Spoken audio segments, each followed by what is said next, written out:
Olá, meu nome é Marcelo Souza, eu sou responsável pela operação do Grupo Soulan. O Grupo Soulan é uma empresa de recursos humanos com mais de 30 anos de mercado, que já atendeu mais de 5 mil empresas ao longo dessa nossa história, sempre apoiando o RH em todas as suas necessidades, tendo como core a área de recrutamento e seleção.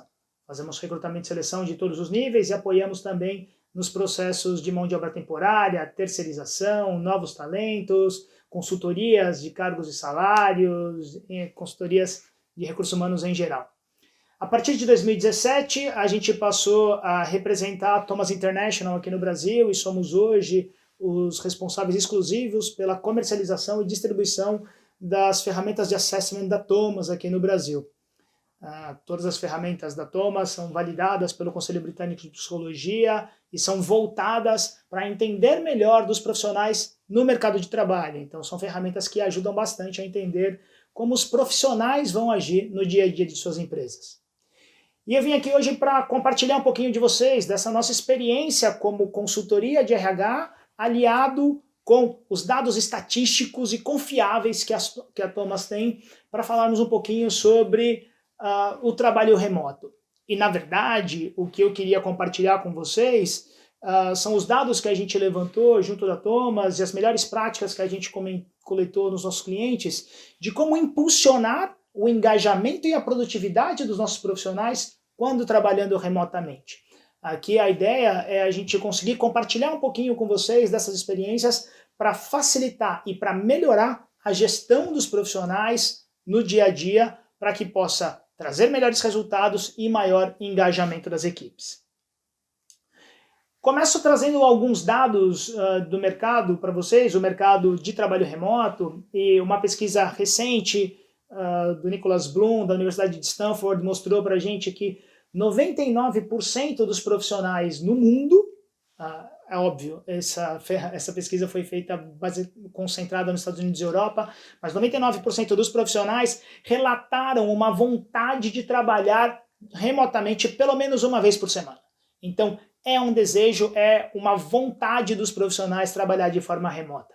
E aqui cabe um parênteses, né? O trabalho remoto não é nada novo, o trabalho remoto já tem bastante relato dele, já tem bastante experiência no mercado já há mais de 20 anos e começou justamente para atender uma necessidade dos profissionais. Os profissionais passaram a pedir para as empresas para ter melhor qualidade de vida, poder trabalhar de suas casas. Com o custo de vida nos grandes centros cada vez mais altos, as pessoas vão morar mais longe dos seus escritórios e passam a solicitar para as empresas a possibilidade de trabalhar de suas casas. As empresas passam a entender que isso tem gerado bons resultados, passam a se estruturar para isso e mais do que isso, as empresas veem no trabalho remoto como uma possibilidade de reduzir custo. Porque se é caro morar numa cidade, também é caro manter uma estrutura de escritório em uma grande cidade. E se as empresas puderem alocar os seus profissionais trabalhando das suas casas, elas não precisam ter tanto custo de estrutura. Então, o trabalho remoto se solidifica quando ele consegue unir o bem-estar dos profissionais e a redução de custo com a garantia da performance por parte das empresas. Então, hoje é isso que se vê no mercado e por isso que algumas empresas até impulsionam bastante o trabalho remoto, o que acaba sendo relatado aí no desejo de muitas pessoas trabalharem em casa. A pesquisa do Nicholas Bloom também mostrou que o trabalho remoto pode impulsionar em até 13% a produtividade dos profissionais, o que é algo muito bom, é algo sensacional. Sem nenhuma mudança drástica de processos e procedimentos, apenas mudando o local de trabalho, os profissionais relataram um ganho de 13% em suas produtividades. E quando a gente olha a possibilidade, qual que é a quantidade de profissionais que poderiam migrar para o trabalho remoto, nos Estados Unidos e na Europa você tem algo em torno de 50% das profissões que poderiam ser exercidas remotamente. Aqui no Brasil a gente ainda está abaixo de 40% disso, a gente ainda tem uma mão de obra fabril muito forte e outras características que não permitiriam a gente ter mais de 40% das pessoas trabalhando remotamente, segundo os últimos estudos. Mas o trabalho remoto não é só maravilhas, você ainda tem algumas coisas a vencer quando trabalha remotamente. E essa mesma pesquisa do Nicholas Bloom mostrou que 22% dos profissionais relataram uma dificuldade muito grande de desligar quando eles trabalham remotamente. O fato do escritório estar na sua casa faz com que você se sinta trabalhando 24 horas por dia. Isso acaba trazendo uma ansiedade, uma angústia e um estresse muito grande. Além disso, 19% dos profissionais relataram problemas com solidão. Eles estavam tão acostumados a trabalhar junto com as suas equipes e compartilhando ideias que o fato de trabalhar sozinho para eles acabou pesando muito nessa nova rotina. Além disso, além da solidão de trabalhar sozinho, 17% disse que mesmo tendo a estrutura para conversar com os outros colegas, eles não conseguiam fazer com que isso funcionasse de uma forma tão efetiva como funcionava no escritório. Então 17% ainda relata dificuldade no relacionamento com colegas que estão trabalhando também em home office ou nos seus escritórios. Então não é simples conseguir aqueles 13% que o Nicholas Bloom relata na pesquisa dele.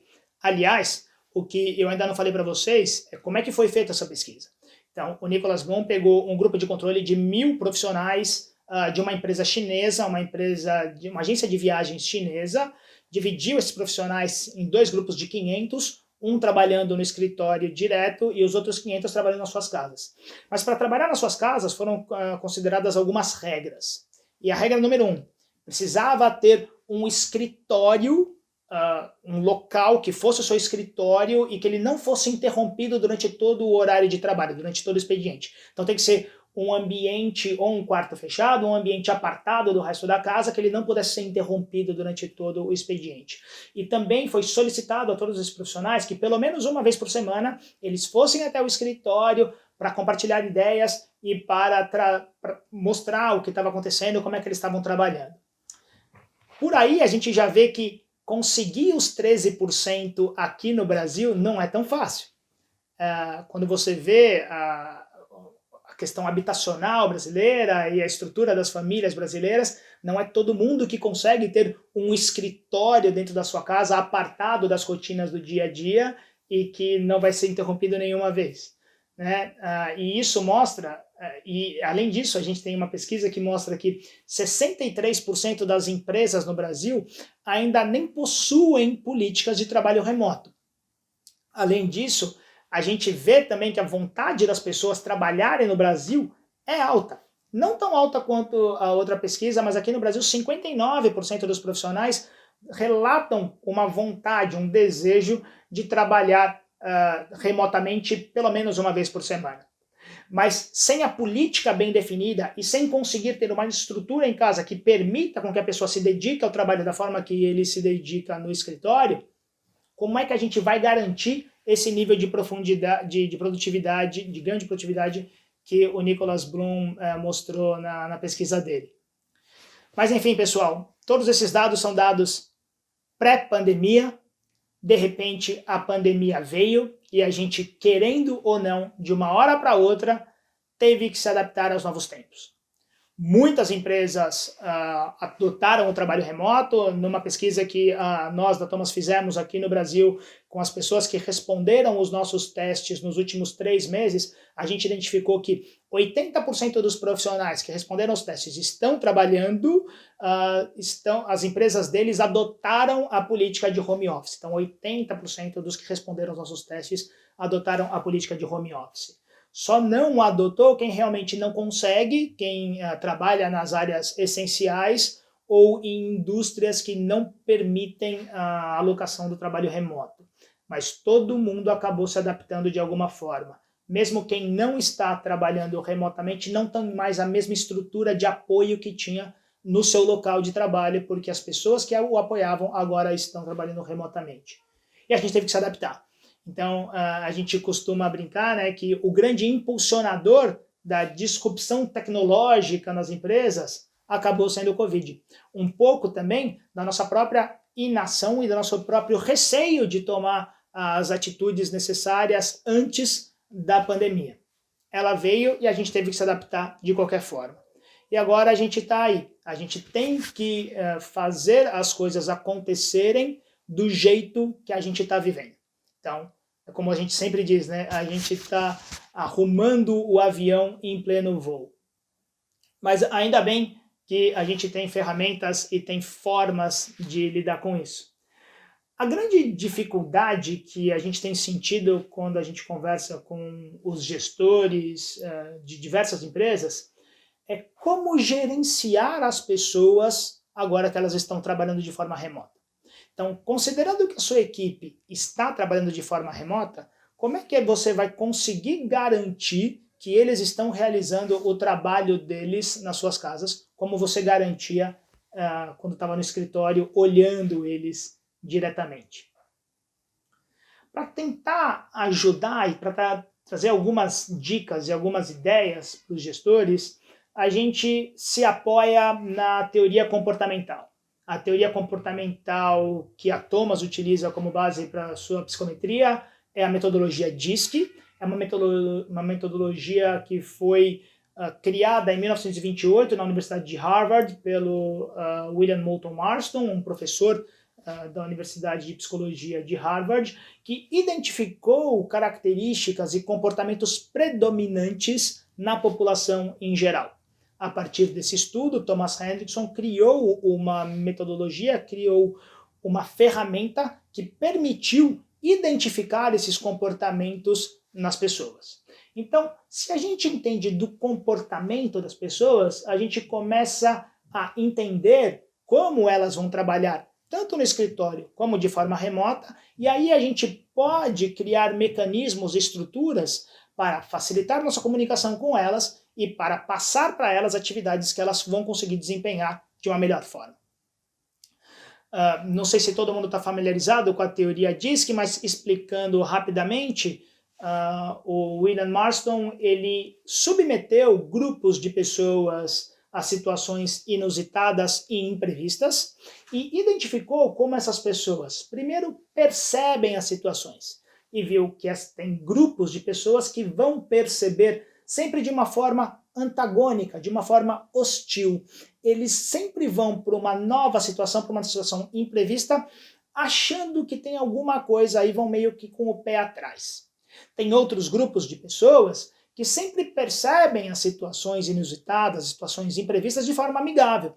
Eles sempre se abrem ao novo, eles sempre tentam ir, pelo menos, a ver o que vai acontecer. Sempre vão de peito aberto, digamos assim. Além disso, o Marston procurou identificar como as pessoas reagem a essas situações, e não só como eles percebem. E ele viu que tem um grupo de pessoas que sempre vai reagir de uma forma impulsiva. Então, vou ser o primeiro a fazer, mesmo sem saber o que vai acontecer aqui, já que eu estou aqui, eu vou fazer. E tem grupos de pessoas que são mais cautelosos. Eles reagem a partir de informações pré-recebidas e de uma análise realizada. Então, eles primeiro veem o que vai acontecer, eles primeiro analisam os dados para depois reagir, para depois ter uma ação frente à situação. E com isso, William Marston definiu, como vocês estão vendo aí na tela, os 4 perfis comportamentais comumente encontrados na população, que ele chamou de dominância, influência, estabilidade e conformidade. Como vem do inglês, como é uma teoria americana, se chama DISC e não DIEC, mas sim DISC. É óbvio, é claro e evidente que a gente não vai sair por aí fazendo avaliação de todo mundo a todo momento, mas se a gente consegue conversar com as pessoas, se a gente conhece as nossas equipes, dá para a gente ter algumas ideias do que as motivam, de como elas são, e aí entender qual é o seu principal motivador. Tentar entender em qual quadrante elas estão. Mas a primeira coisa que a gente precisa fazer é nós, como líderes, nos conhecermos. A gente tem que entender quais são os nossos motivadores. A gente tem que reconhecer quais são os medos básicos que a gente está passando nesse momento e que podem, de alguma forma, brecar a nossa aceleração, a nossa busca por resultado, o nosso desenvolvimento, a nossa gestão junto das pessoas nesse momento. Então, quando se fala do autoconhecimento, o autoconhecimento é importantíssimo em todos os momentos, mas agora, mais do que nunca, para que você possa saber como você vai se relacionar com a sua equipe. O que eu tenho que mudar? O que eu tenho que adaptar no meu estilo de gestão, no meu estilo de comunicação, para continuar me comunicando com eles e me relacionando com eles, mas de uma forma que engaje eles mesmo à distância. Então, se eu me conheço, eu consigo entender o que eu preciso alterar para que o outro possa me entender melhor. Lembrem-se, comunicação é sempre uma linha de 2 pontos. E a responsabilidade por fazer o ponto B entender é do A. O A, na hora que vai passar a comunicação, tem que passar para o B de uma forma que ele entenda, de uma forma que ele absorva. E o comportamento pode sim ajudar a fazer com que essa informação seja absorvida de uma forma melhor.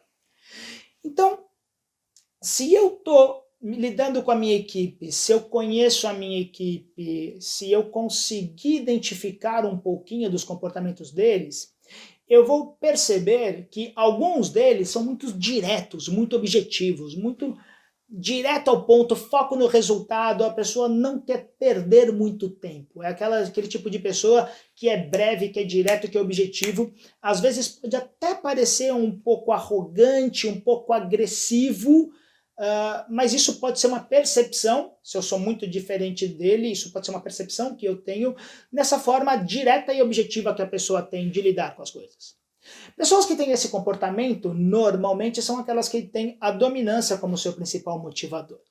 Então, se eu tenho alguém que tem a dominância como motivador na minha equipe, eu tenho que entender que desafio que ele está sofrendo nesse momento. É a primeira coisa que eu tenho que entender.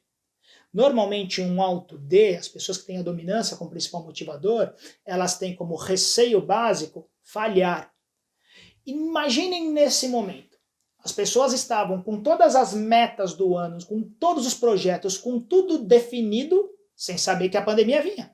A pandemia veio e a gente não revê os prazos, a gente não revê projetos, a gente não revê metas, e eles são movidos, motivados à entrega, a atingir metas, a bater resultados. Eles acabam ficando numa situação de bastante estresse e angústia, porque eles veem que não vão conseguir entregar, que eles vão falhar. Então, neste momento, a primeira conversa que você tem que ter com eles é: vamos rever as suas metas? Vamos entender que mudou, o cenário agora é outro, e mesmo que eu não tenha realmente como definir as metas, porque tudo é novo, as metas que foram definidas, elas estão congeladas. Não se preocupe, vamos trabalhar junto para que a gente construa novos projetos e novas metas daqui por diante. Como é que você se comunica com alguém que tem a dominância como ponto mais alto estando à distância? De preferência, de uma forma muito rápida, muito objetiva. Esse é aquele tipo de pessoa que vai preferir pequenas e constantes atualizações, de preferência por uma ferramenta de mensagem instantânea, um WhatsApp, um Skype, alguma coisa que facilite e que mantenha ele atualizado, que mostre para ele as coisas que estão acontecendo, mas sempre em bullets, sempre informações rápidas e precisas. Se for para ter reuniões, que elas sejam bastante objetivas e que tenham um foco e uma pauta bem definida. E como é que a gente apoia as pessoas nesse momento? Justamente revendo as metas. Tentando, de alguma forma, rever as metas desses momentos, criando métricas, criando formas de medir o seu desempenho nesse novo momento, de forma com que ele se sinta entregando, se sinta sempre batendo essas novas metas. É assim que ele vai se motivar, é assim que ele vai se sentir engajado. Se você puder ainda quebrar as grandes metas em pequenas atividades, que ele possa sempre se sentir engajado por estar entregando, essa é a melhor forma de lidar com alguém que tem a dominância como principal motivador. Agora você também deve ter na equipe aquelas pessoas que gostam de se comunicar, que gostam de falar, que são normalmente o centro das atenções, que estão sempre rodeados de pessoas que gostam de trabalhar com e para pessoas. Normalmente, as pessoas que têm esse comportamento são aquelas que têm a influência como principal motivador. Pessoas que têm a influência como principal motivador, eles gostam de trabalhar com e para pessoas. Eles gostam de se relacionar, eles gostam de ser o centro das atenções, eles podem ser muito comunicativos, amistosos, são verbais, eles falam muito. E se eles são pessoas que gostam de se relacionar, gostam de estar com pessoas, trabalhar em grupo, O principal desafio que ele tem que superar agora é justamente a solidão. É justamente o fato dele estar longe, apartado desta equipe que antes era um dos motivadores dele. E como é que a gente vai apoiar o Alto I nesse momento? Como é que alguém que tem influência como ponto mais alto precisa de apoio? Tentem criar grupos de trabalho de forma virtual e inclua ele. Faça com que ele faça parte de vários grupos. Quanto mais você conseguir falar com que ele se relacione, mesmo que seja com outras pessoas de outras áreas, e não as áreas que ele estava acostumado a trabalhar, isso vai fazer com que ele se sinta motivado, ele vai exercitar a comunicação e a verbalização, que são os pontos fortes do comportamento dele. E na hora que você tem que se comunicar com alguém com alto I, tente de alguma forma fazer de forma visual. Talvez uma ferramenta de videochamada, ou mesmo uma ligação, ele vai gostar de ouvir a voz, ele vai gostar de te ver. Se você conseguir fazer isso de uma forma frequente ao longo da semana, melhor ainda, ele vai se sentir mais motivado. Mas se não dá para falar todo dia, porque afinal de contas o tempo é escasso para todo mundo, pelo menos estabeleça uma frequência com que ele saiba que naquele momento eu vou conseguir falar com o meu supervisor, eu vou conseguir falar com o meu gestor e vou conseguir compartilhar com ele tudo aquilo que eu estou passando. Dê espaço para ele falar. O Alto I gosta de falar, ele vai querer e vai contribuir bastante com você de uma forma verbal. Agora você tem aquelas pessoas na sua organização que são as pessoas bastante organizadas, que são normalmente centradas e têm as coisas muito bem definidas, aqueles que têm a sua agenda bem controlada e gostam de seguir aquilo que foi planejado dentro do dia, dentro do mês. Normalmente essas são as pessoas que têm a estabilidade como ponto mais alto, são as pessoas que são motivadas, são movidas pelo planejamento. As pessoas com estabilidade como principal motivador, elas são persistentes no planejamento pré-definido. Eles ajudam na definição do plano e persistem na busca para a sua entrega. Se eu sou motivado por um plano, aquilo que vai trazer alguma mudança, vão trazer o meu medo básico é a instabilidade, é a mudança nesse plano. E foi justamente o que aconteceu agora. Todo mundo estava com um plano definido até que veio a pandemia e tudo mudou.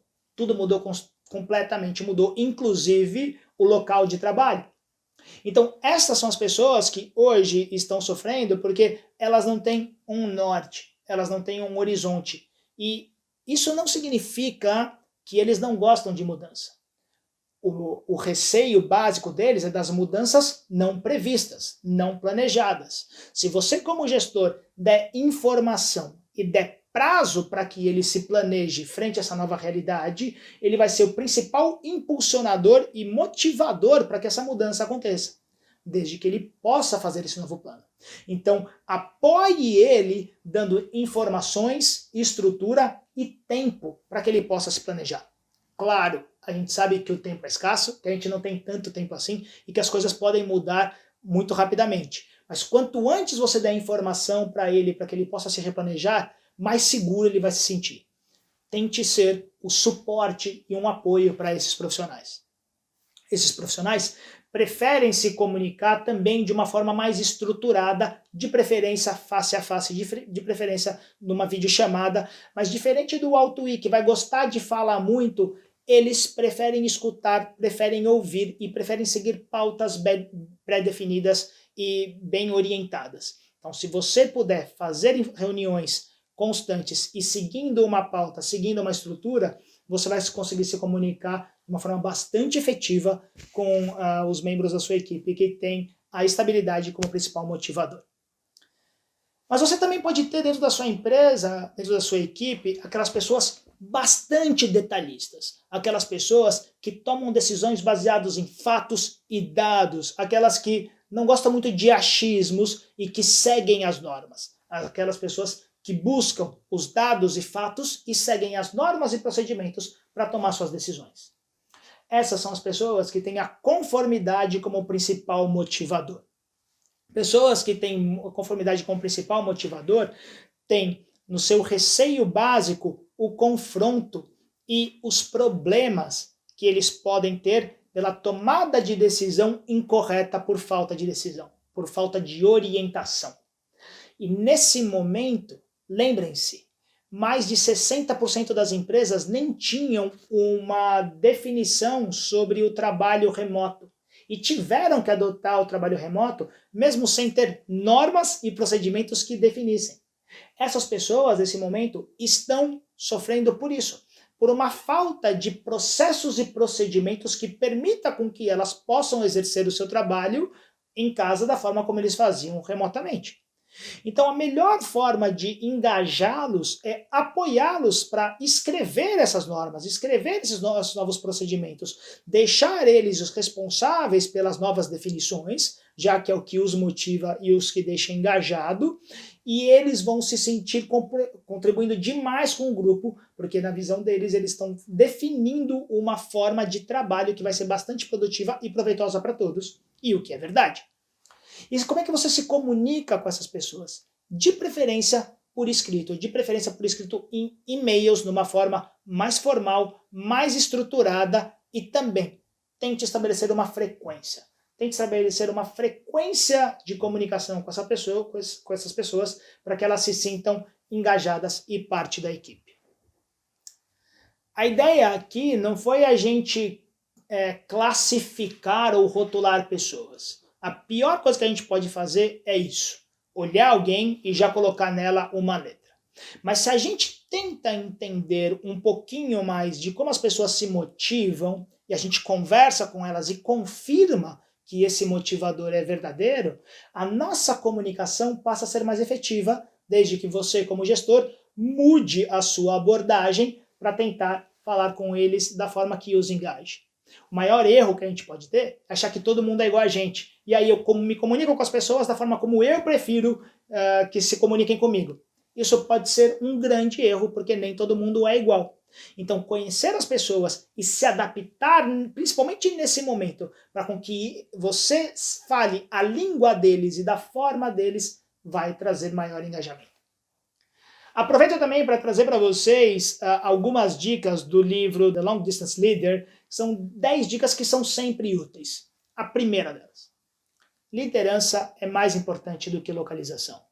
Então, não importa se a gente está cara a cara ou se a gente está a milhares de quilômetros de distância. Se você é líder e se você é percebido como um líder e se você consegue fazer esse sentimento de liderança percorrer por toda a sua equipe, eles vão render, eles vão produzir e eles vão te respeitar.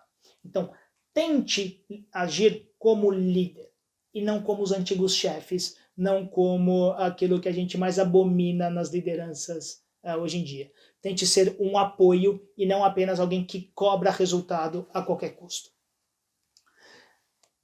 Tente focar nas atividades que as pessoas conseguem entregar num trabalho remoto. E mais do que isso, pessoal, a gente tem que lembrar que a gente está vivendo um momento de pandemia. A gente não está trabalhando em home office com todas as nossas estruturas e com todo o nosso apoio como a gente estava no período pré-pandemia. As pessoas não têm as escolas para deixar seus filhos, não têm as redes de apoio para fazer toda a sua rotina andar e estão tendo que trabalhar e fazer todas as tarefas de casa ao mesmo tempo. Então, entender as necessidades de cada profissional é fundamental para que você possa fazer com que eles trabalhem e rendam da forma que eles conseguem render e conseguem te entregar. Uma coisa que a gente também tem que deixar claro é, quando a gente trabalhava no escritório, a gente, na hora do almoço, saía, almoçava e voltava. Então, 1 hora era mais do que suficiente. Tinha gente até que conseguia fazer compras no horário de almoço e coisa e tal. Agora, a gente trabalhando em casa, a gente tem que fazer o almoço, almoçar, lavar a louça, organizar tudo e voltar para o trabalho. Então, às vezes, 1 hora não é suficiente. Então, tente dar para a sua equipe um horário razoável para o almoço. Talvez 1h30. Então, tente não marcar reuniões das 11h30 até 1h, ou do meio-dia até 1h30. Tente ser mais flexível nesse momento, porque eles vão precisar dessa flexibilidade para poder fazer suas atividades diárias. Mas um dia a pandemia vai acabar. E quando acabar, o que vai acontecer? Teve um grupo de pesquisadores da Sloan Management Review, do MIT, que já começou a estudar como as empresas estão reagindo à reabertura do mercado lá na China. E aí eles criaram, eles identificaram alguns pontos em comum nas empresas que estão tendo maior sucesso na retomada nesse momento. Primeiro, criar estrutura para o trabalho remoto, porque o trabalho remoto veio para ficar e a gente vai ter que se adaptar a esse novo cenário mesmo pós-pandemia. E a gente tem que, de alguma forma, identificar quem são os nossos talentos que vão conseguir nos ajudar a manter o bom desempenho mesmo no pós-pandemia, neste novo cenário que está vindo por aí e que a gente nem sabe qual será. Além disso, uma coisa que está sendo bastante comum nas empresas com melhores resultados nesse pós-pandemia, nessa retomada da economia lá na China, é que todas elas foram players ativos na comunidade durante a pandemia. E não só isso, antes da pandemia eles também eram membros ativos da comunidade. A pandemia só fez com que eles fossem mais ainda e eles fizeram mais atividades e acabaram sendo reconhecidos por essa comunidade no pós-pandemia.